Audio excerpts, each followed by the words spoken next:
Bismillahirrahmanirrahim. Assalamualaikum warahmatullahi wabarakatuh. Perkenalkan, nama saya Jamal Isnan dari Pendidikan Geografi, jurusan Geografi Universitas Negeri Semarang. Video ini dibuat untuk memenuhi tugas mata kuliah studi fenomena geografi 3. Dalam SFG 3 kali ini berlokasi di Telaga Warna, Dataran Tinggi Dieng, Kabupaten Wonosobo. Video kali ini saya akan menerangkan tentang prinsip-prinsip geografi pariwisata, yaitu something to do, something to see, dan something to buy yang ada di objek wisata Telaga Warna.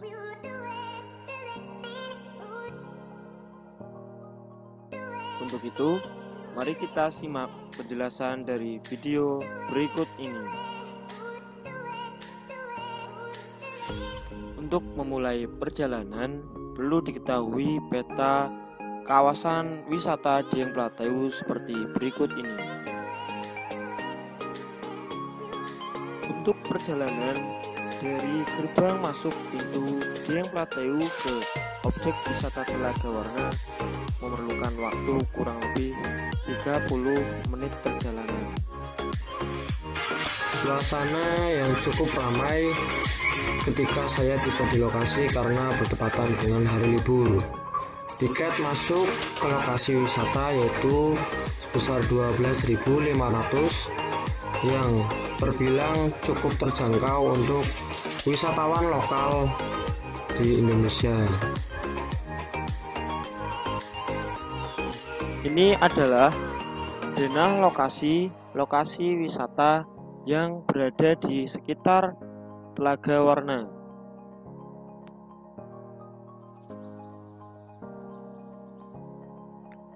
Telaga Warna merupakan salah satu destinasi wisata andalan Kabupaten Wonosobo. Nama Telaga Warna ini sendiri diberikan karena keunikan fenomena alam yang terjadi di tempat ini, yaitu warna air di telaga tersebut yang sering berubah-ubah. Terkadang telaga ini berwarna hijau dan kuning atau berwarna-warni seperti pelangi. Fenomena ini terjadi karena air telaga mengandung sulfur yang cukup tinggi, sehingga saat sinar matahari mengenainya, maka warna air telaga tampak berwarna-warni. Telaga Warna berada di ketinggian 2000 meter di atas permukaan laut dan dikelilingi oleh bukit-bukit tinggi yang menambah pesona keindahan alam sekitar Telaga Warna. Nah, seperti apa yang saya janjikan tadi, yaitu saya akan menjelaskan tentang konsep atau prinsip geografi pariwisata. Yang pertama yaitu something to do, atau hal apa yang bisa dilakukan di suatu tempat wisata. Di Telaga Warna ini yaitu banyak hal yang bisa dilakukan, antaranya yaitu mengambil foto, swafoto bersama, dan pastinya menikmati pemandangan di pinggir Telaga Warna, baik Telaga Warna maupun di Telaga Pengilon.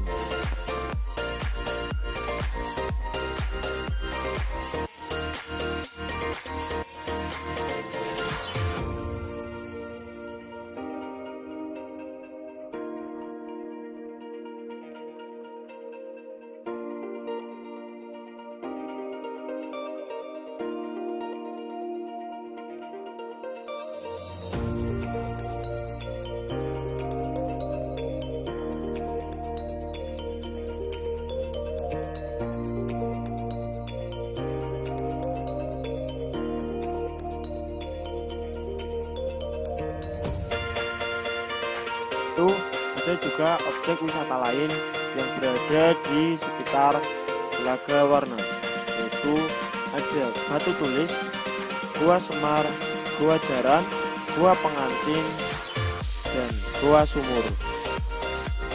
Untuk yang pertama yaitu Batu Tulis. Batu Tulis merupakan batu besar yang berada di pulau yang ada di antara Telaga Warna dan Telaga Telaga Pengilon. Konon bila orang tua yang anaknya belum bisa membaca memohon kepada Yang Maha Kuasa di tempat batu ini berada, maka si anak akan segera bisa membaca.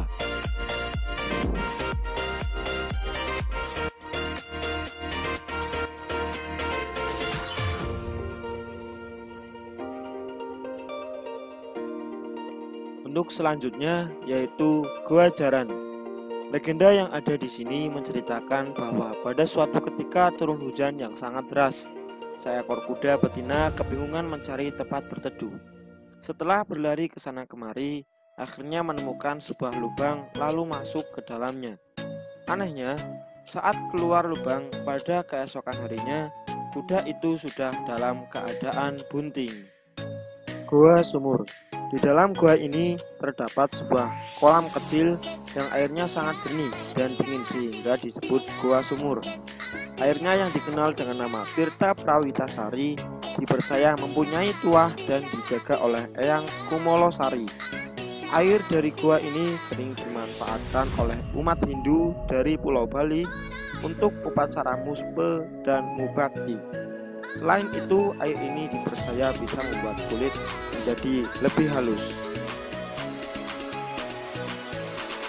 Selanjutnya yaitu Gua Semar. Gua Semar memiliki ruang seluas kurang lebih 4 meter persegi yang sering digunakan untuk bertapa. Gua ini konon dijaga oleh Eyang Semar sehingga dinamakan Gua Semar. Gua ini pernah menjadi tempat bertapa para raja-raja Jawa dan pimpinan negara kita. Pada tahun 1974, Soeharto, Presiden Republik Indonesia kedua, konon katanya juga bertapa di gua ini.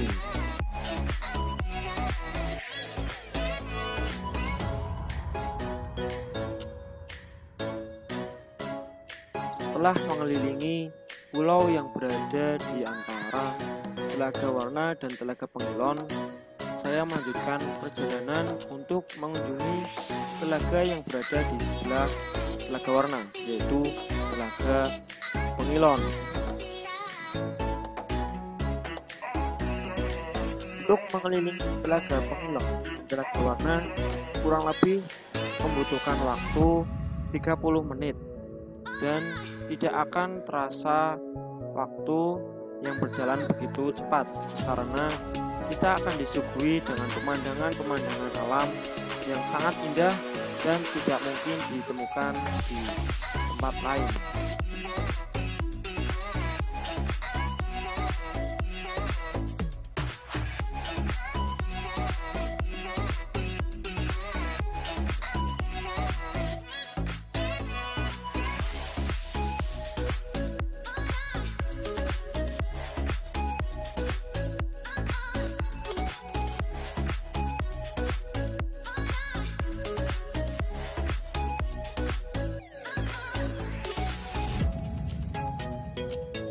Selesai mengelilingi Telaga Warna dan Telaga Pengilon, kita juga bisa menikmati makanan khas dari Dieng, yaitu karika dan juga mie ongklok, serta makanan khas yang lainnya.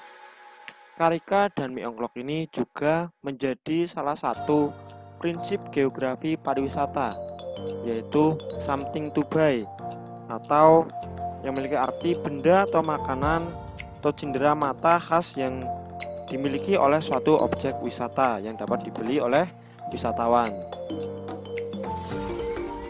Untuk prinsip geografi pariwisata yang selanjutnya yaitu something to see. Something to see ini akan saya jelaskan sembari kita melihat dari atas bukit Ratapan Angin, di mana di atas bukit itu kita dapat melihat jelas keindahan Telaga Warna dikelilingi bukit-bukit pinus. Di Telaga Warna, bukit Ratapan Angin ini kurang lebih 10 menit apabila menaiki motor sampai ke parkiran bukit Ratapan Angin.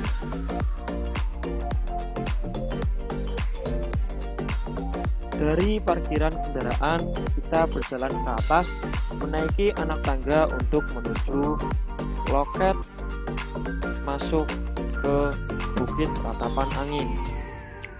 Kurang lebih 15 menit untuk mencapai loket tersebut.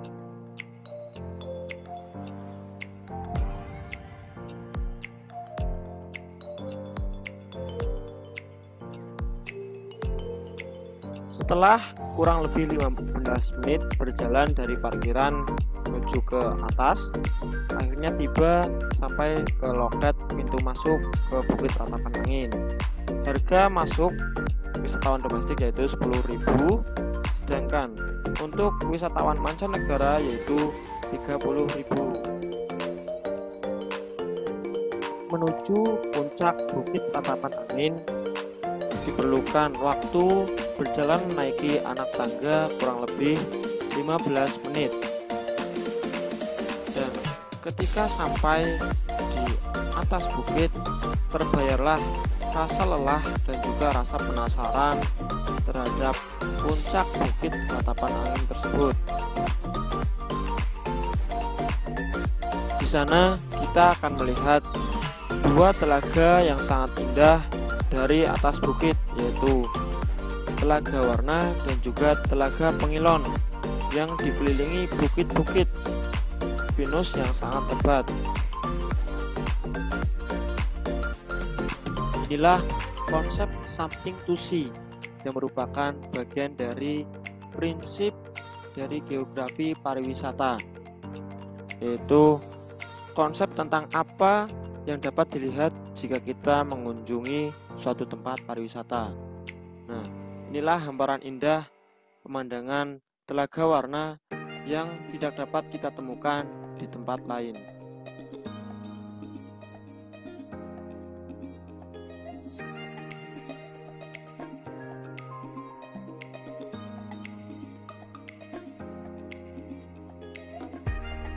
Sekian dari saya.